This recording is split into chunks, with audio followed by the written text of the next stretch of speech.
Ouais, il faut resserrer les rangs. Fleurier qui va buter sur le joueur. Non, c'est lui qui est allé directement sur l'épaule de Fofana. Et peut-être la contre-attaque avec Nolan Roux qui va essayer de mettre le ballon dans le dos de Scaramouzinho pour Mendy. Mendy qui va temporiser. Ouais, 3 contre 4 en défaveur des joueurs de Châteauroux. Mendy qui essaye de passer et qui va mettre une frappe. Et Maisonial qui met les mains. Fleurier qui essaye de jongler pour ensuite mettre peut-être le ballon vers la surface. Garita bien campé sur ses jambes justement. Oh, et là il y aura c'est penalty.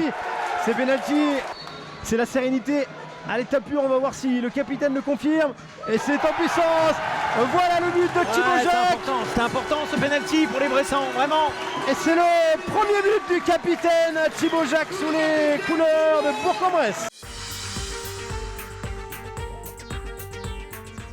Anthony GNS sur l'hashtag national FFF qui nous pose une question, il nous dit c'est dur sans Elisor.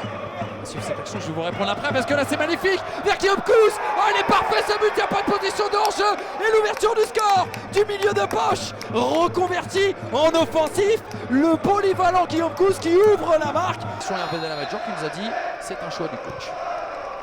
Et c'était bien parti là pour ce corner. Thibaut Viala qui s'était présenté. La manchette.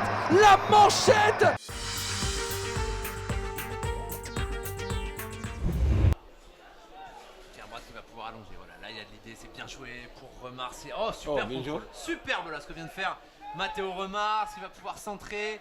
Finalement c'est bien dégagé par Saïdi. Jean-Pierre qui va pouvoir décaler côté droit, Lavigne, ça revient à la frappe. Oh là là la barre. Oh là là la barre sur cette frappe de Bludo.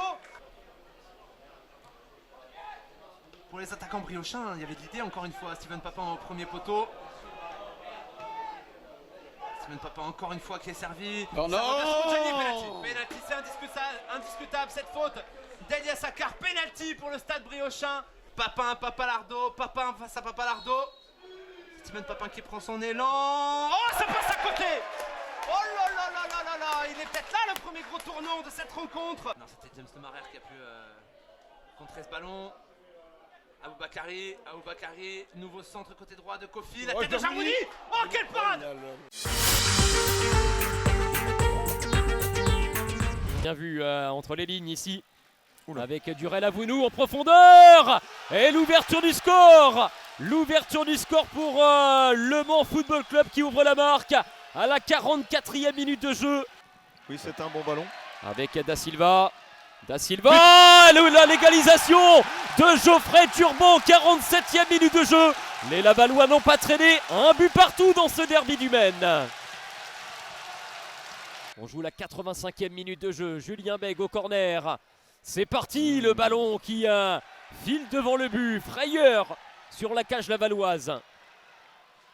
Et le contre en direction de Durban. Il se retrouve en 1 contre 1. Oh Durban, le contre favorable. Geoffrey Durban à l'entrée de la surface. La frappe et le but.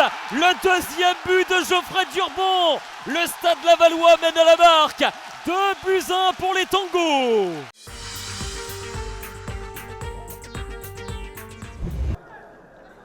Djaouri qui récupère encore de nouveau ce ballon. Attention, il y a un petit moment d'attente et ça va profiter justement. Ça va profiter à Godson Kieremé qui va aller inscrire le premier but de la partie, 1-0. Ils se sont regardés sur cette touche, il en a profité. Positionné juste derrière là maintenant Carnegie Antoine, ça alterne également du côté de l'équipe de Xavier Collin. On essaie de trouver des solutions. Attention parce que là il a tout le temps de contrôler le ballon. Il va pouvoir peut-être se présenter. Il va peut-être même armer également. Ça va revenir derrière avec le 2-0 déjà. 2-0. Et c'est Kevin Testu, on en parlait il y a quelques instants. Ils sont repartis pour nous refaire la même chose que la semaine dernière. 2-0 déjà pour Annecy. Et 0-0 entre Sète et Saint-Brieuc. Vous êtes donc au très bon endroit si vous voulez voir des buts. Parce que nous on en a ici. Et peut-être encore avec là c'est bien fait cette percée. Est-ce qu'il va y avoir quelque chose? Il va y avoir penalty. Et devant lui il y a Florian Escalès. Et le contre-pied parfait. Le contre-pied parfait, ça fait 2-1 dans cette rencontre entre l'USO et le FC Annecy.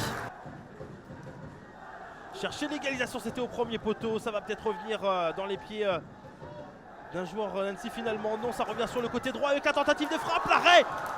Justement l'autre tir cadré. Et l'égalisation. L'égalisation. Il s'est signé du capitaine.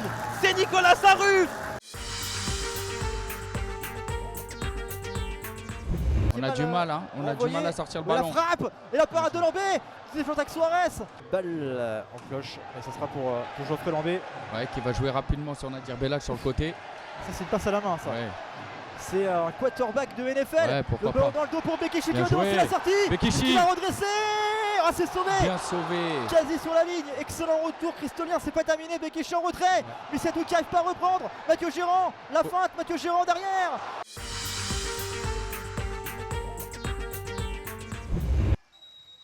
Allez, coup franc après cette faute, le coup franc pour Pierre Charles, attention ça passe devant toute la déviation, et l'ouverture du score, elle est magnifique pour Chambly, ce long ballon magnifique qui atterrit sur la tête d'Acamblisien et ça trompe le gardien et l'ouverture du score juste avant le quart d'heure de jeu pour Chambly. Et attention la Jugy là qui a laissé traîner les pieds sur Doucouré et on est passé de l'autre côté avec Crampanese dans la surface de réparation, rien, et l'égalisation pour le FC Bastia Borgo. Magnifique pour les joueurs du FC Bastia Borgo en contre et ça fait un but partout désormais.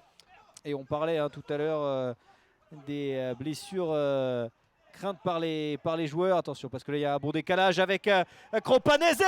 Le deuxième but pour Bastia Borgo. Alexandre Crampanese, les Bastiais qui prennent l'avantage ici à Chambly, 2-1.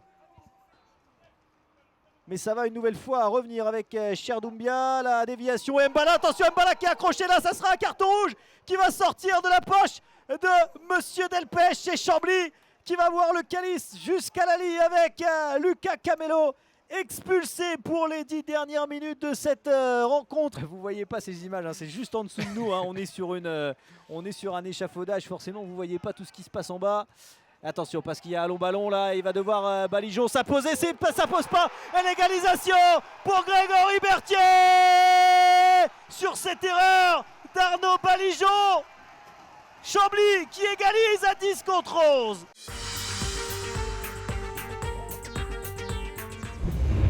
Qui peut en servir. Moussa Silla sur le côté gauche, poursuivi par Balthazar Pierret. Balthazar Pierret là qui a pris le dessus sur Silla, mais le ballon qui reste en possession du joueur Choletais. Le voici, pardon, Silla. C'était Matois qui était en possession du ballon préalable. Silla qui peut centrer pour Jarjou en deuxième poteau.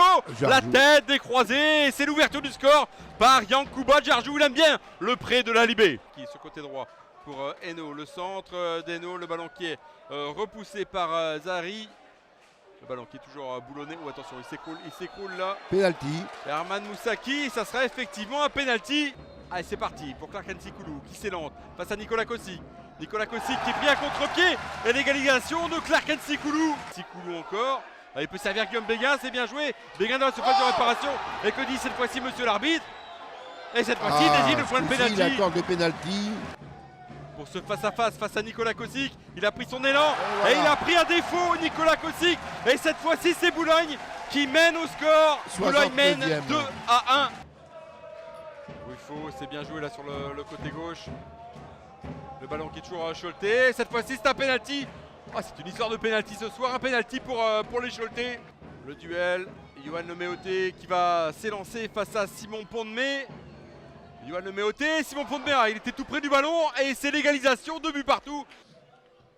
Et il va changer de côté pour Sidibé. Ah, le ballon qui arrive justement jusqu'au numéro 7.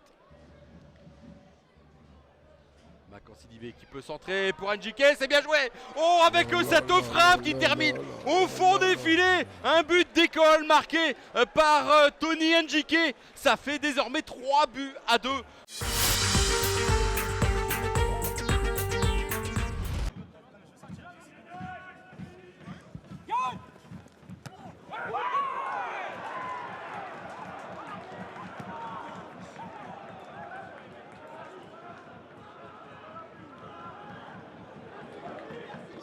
Virgile Pietchoki.